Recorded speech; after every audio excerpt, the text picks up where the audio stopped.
मेनका ने उस बच्चे को गोद में ले लिया और रंभा को देखते हुए कहा, दीदी, अब से ये सिर्फ आपकी नहीं बल्कि हम दोनों की जिम्मेदारी है।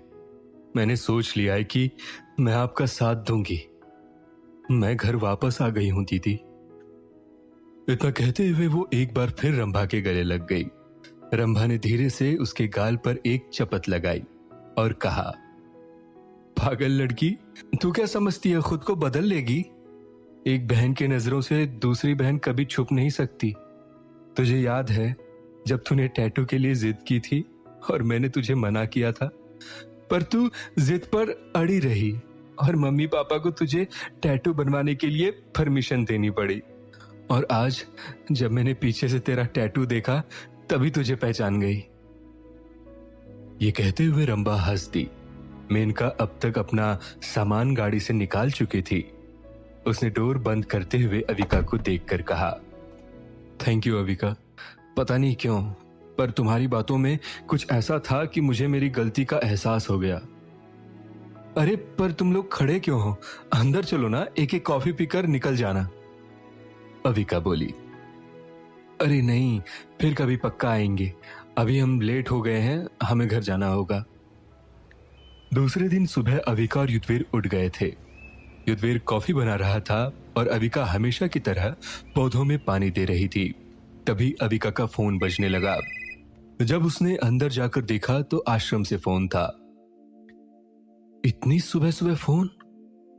अविका ने पानी का पाइप अलग रखा और हाथ पोंछते हुए जल्दी से फोन पिक कर लिया और वहां से वार्डन की आवाज आई।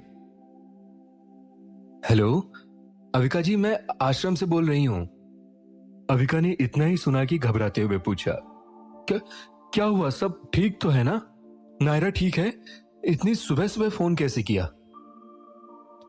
नायरा ठीक है, बस वो स्कूल जाने के लिए तैयार नहीं हो रही है, अविका बोली। कोई बात नहीं, शायद जल्दी उठ गई होगी, उसे नींद आ रही होगी, इसलिए वो मना कर रही है, वार्डन ने कहा। नहीं, वो तो बहुत जल्दी उठ गई थी। इनफैक्ट आजकल ठीक से सो भी नहीं रही है। उसने दूध भी पी लिया और फ्रेश भी हो गई, लेकिन जैसे ही मैंने स्कूल यूनिफॉर्म निकाल के दी कि बस देखते ही रोने लगी और कहने लगी कि वो स्कूल नहीं जाएगी। कुछ दिनों के बाद बच्चों के एग्जाम शुरू होने वाले हैं, तो इसका स्कूल जाना बहुत जरूरी है। अब क्या करूं? अविका बोली। अच्छा तुम वेट करो, मैं बस पहुंचती हूं। युद्धवीर पीछे से सारी बातें सुन रहा था। जैसे ही अविका मुड़ी, युद्धवीर ने पूछा, क्या हुआ? कहां जा रही हो?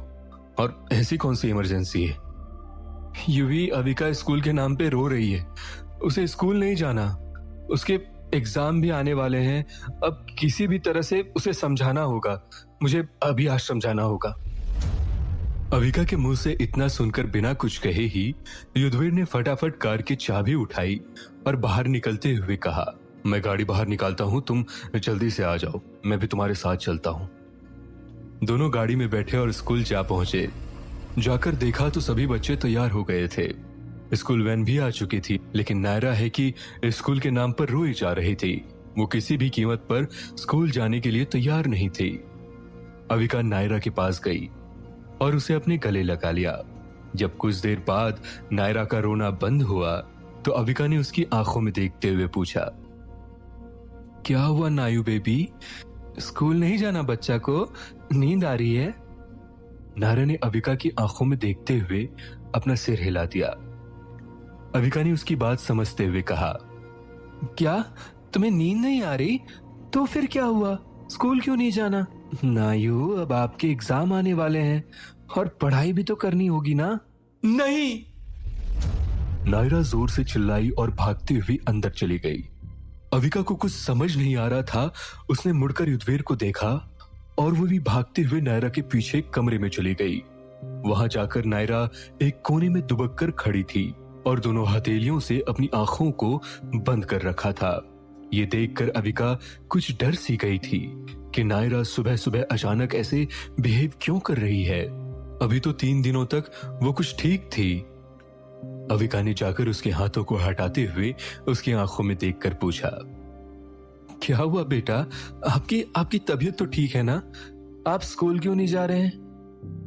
नायरा ने आंखें बंद की और जोर से चिल्लाया, मैंने कहा ना मुझे स्कूल नहीं जाना, नहीं जाना, नहीं जाना। पर क्यों नहीं जाना? सारे बच्चे स्कूल जाते हैं, आपको क्यों नहीं जाना? स्कूल बहुत गंदा है, सब गंदे हैं, स्कूल के अंकल भी गंदे हैं। अविका बोली, नहीं नायू, आपका स्कूल तो बहुत अच्छा है। आप ऐसे क्यों कह रहे हैं कि आपका स्कूल गंदा है? नायरा बोली, मेरा स्कूल अच्छा नहीं है, मैं स्कूल नहीं जाऊंगी, नहीं जाऊंगी।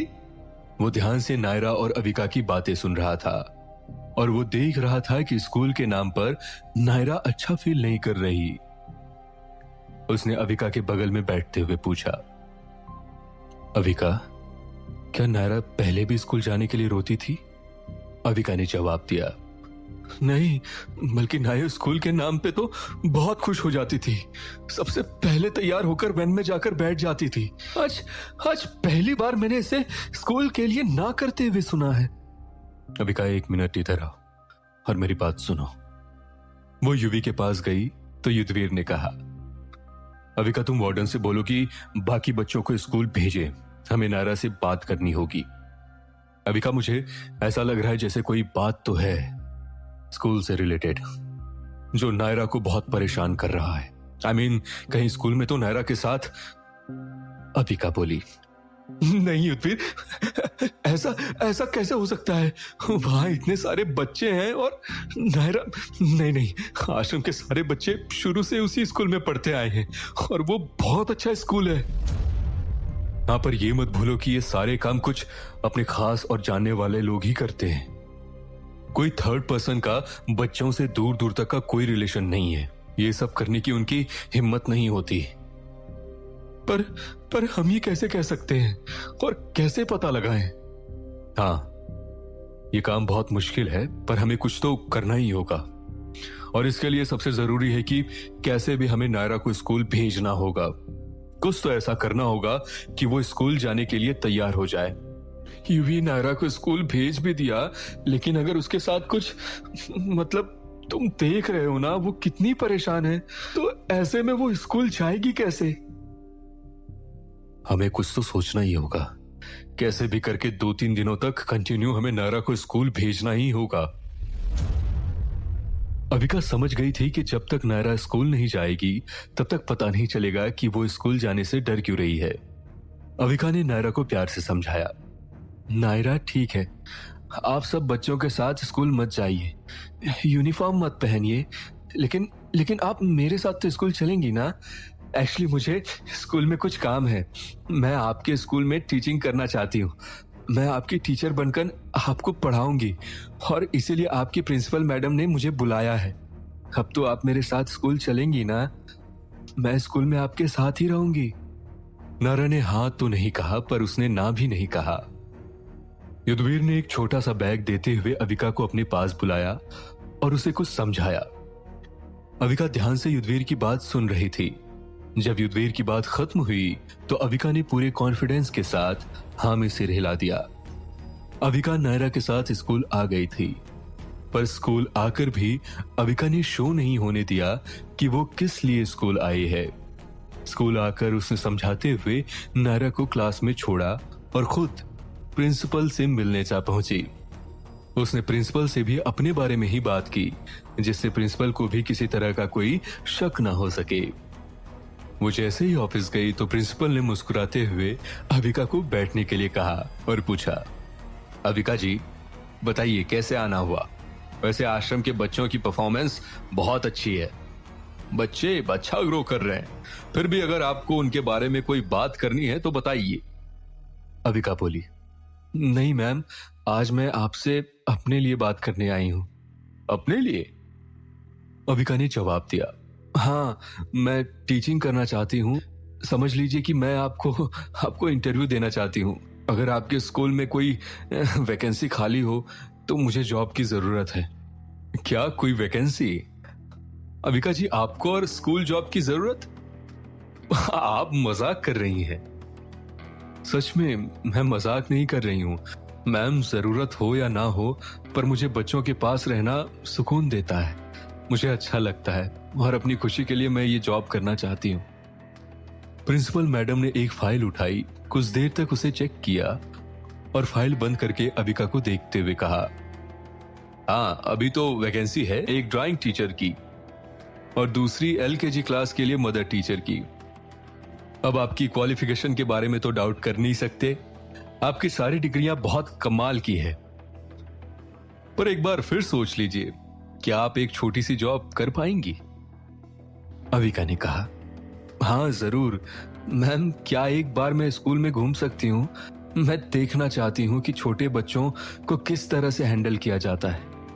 प्रिंसिपल ने कहा, हाँ जी, क्यों नहीं, जरूर आप स्कूल में आराम से देखकर आइए। अविका को एक मौका मिल गया था कि वो किसी भी तरह स्कूल घूम सके और युद्धवीर ने जो उससे करने के लिए कहा था वो कर सकती है। अपने प्लान के मुताबिक बातों ही बातों में स्कूल की हेल्पर से, कभी टीचर से, तो कभी बच्चों से पूछकर अविका बहाने से बाथरूम में और कहीं क्लासरूम में माइक्रो सीसीटीवी कैमरा फिट करती जा रही थी जो युद्धवीर ने उसे दिया था। नायरा सेकेंड क्लास में थी, इसीलिए स्पेशली उसी क्लास में जाकर अविका ने 2 कैमरे फिट किए। ये काम उसने इतनी जल्दी और सावधानी से किया कि किसी को भी कुछ नहीं पता चल पाया। अपना काम खत्म करके वो स्कूल से चली गई थी। अब बस उन्हें इंतजार था तो इस बात का कि कैमरे में से देखें नायरा क्या कर रही है। इन कैमरों का लाइव कनेक्शन अविका के मोबाइल से था, जहां वो घर जाकर आराम से नायरा की रिकॉर्डिंग देख रही थी। वो नायरा की क्लास में साफ साफ देख पा रही थी कि कौन सा टीचर क्लास में आ रहा है और कौन सा बाहर जा रहा है। प्राइमरी स्कूल में मोस्टली फीमेल टीचर्स को ही रखा जाता है।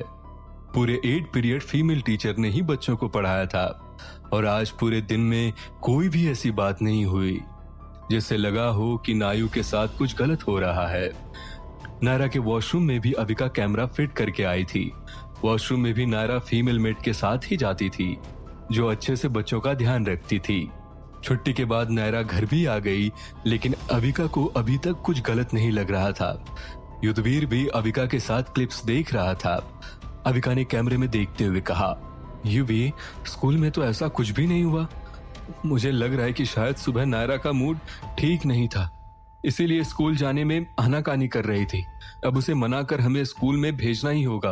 अगर इस तरह से अकेले आश्रम में रहेगी तो वो अच्छा फील नहीं करेगी। स्कूल में बच्चों के साथ पढ़ना, हंसना, खेलना होगा तो शायद कुछ अच्छा फील करेगी। युवी बोला, हाँ तुम शायद ठीक कह रही हो, लेकिन हमें जो करना है वो तो हम करेंगे ही। हाँ, मैंने ये बिल्कुल भी नहीं कहा है कि मैं नायरा की तरफ से निश्चिंत हूँ। जब तक मैं उस कमीने इंसान के बारे में नहीं जान लेती, उसे सजा नहीं दिलवा देती, तब तक मैं चैन से नहीं बैठने वाली हूँ। अगले 3 दिनों तक अविका मोबाइल में रिकॉर्डिंग्स देखती रही, लेकिन चौथे दिन उसने कुछ अलग देखा।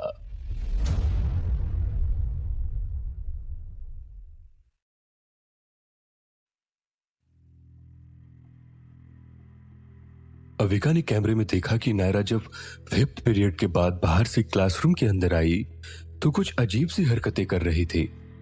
अपने कपड़ों को बार बार झाड़ना, उसे साफ करना और कुछ परेशान सी दिख रही थी, पर इससे अविका को कुछ समझ नहीं आ रहा था। हो सकता है बाहर किसी बच्चे से उसने झगड़ा किया हो या किसी तरह की कोई छीना झपटी हुई हो। वॉशरूम के कैमरे में भी कुछ नहीं दिख रहा था कि वो किसी पर डाउट कर सके। और नायु का चुप रहना, डरा सहमा होना और उदासी अभी भी थी उसमें। इन 3 दिनों तक अविका काफी व्यस्त रही थी, लेकिन चौथे दिन जैसे ही नायरा की छुट्टी हुई कि वो उसे स्कूल लेने के लिए पहुंच गई कि शायद उसे देखकर नायरा कुछ अच्छा फील करेगी। अविका ने जैसे स्कूल से बाहर निकलती नायरा को देखा तो जाकर घुटनों के बल बैठते हुए उसे गले लगा लिया। पर कुछ देर बाद जब अविका ने ध्यान से देखा तो उसे नायरा से चॉकलेट की खुशबू आ रही थी और वो खुशबू बहुत तेज थी।